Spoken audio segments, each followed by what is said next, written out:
अभी जो गृह मंत्रालय द्वारा जारी अनलॉक की गाइडलाइंस हैं, उनमें स्कूलों या कॉलेजों को खोलने से संबंधित कोई निर्देश नहीं है। ये तथ्य स्पष्ट होना चाहिए। दूसरी जो महत्वपूर्ण बात है वो ये कि स्वास्थ्य मंत्रालय विभिन्न गतिविधियों को जब जब वो खोली जाती हैं, जैसे निर्णय एक हुआ था कि आप मॉल्स को खोलेंगे या जिम्स को खोल सकते हैं या इकोनॉमी के अन्य गतिविधियों को खोल सकते हैं, तो ऐसी प्रत्येक गतिविधि के लिए स्वास्थ्य मंत्रालय द्वारा एक एसओपी बनाया जाता है।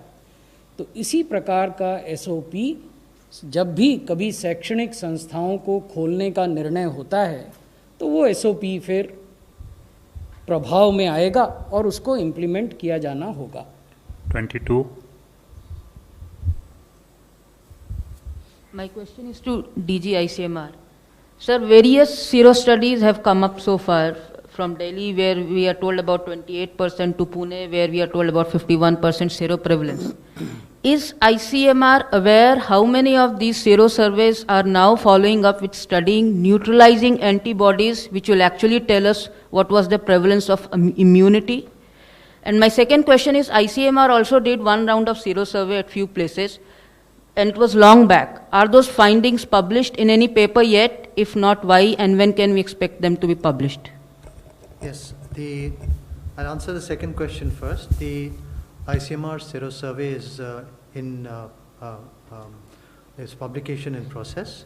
It should appear hopefully by this week in the Indian Journal of Medical Research. It has been peer reviewed by several, it has gone to two rounds of peer review, and that has been done, and it will be published definitely by this week as we stand, because that's what the editor told me. The first question regarding various sero surveys, yes, it is this. Most of the sero surveys are being conducted by the states. We have from the ICMR embarked on the second national sero survey, and that is also work in progress, should be completed hopefully by the first week of September, and we will have results of that available. Having said regarding antibodies, most of the sero surveys are looking at antibodies. Neutralizing antibodies, T-cell responses, etc. are not being studied in these large sero surveys. However, most of these states, wherever they're conducting sero surveys, they do send us the results and the reports, and they are being compiled as well. 37.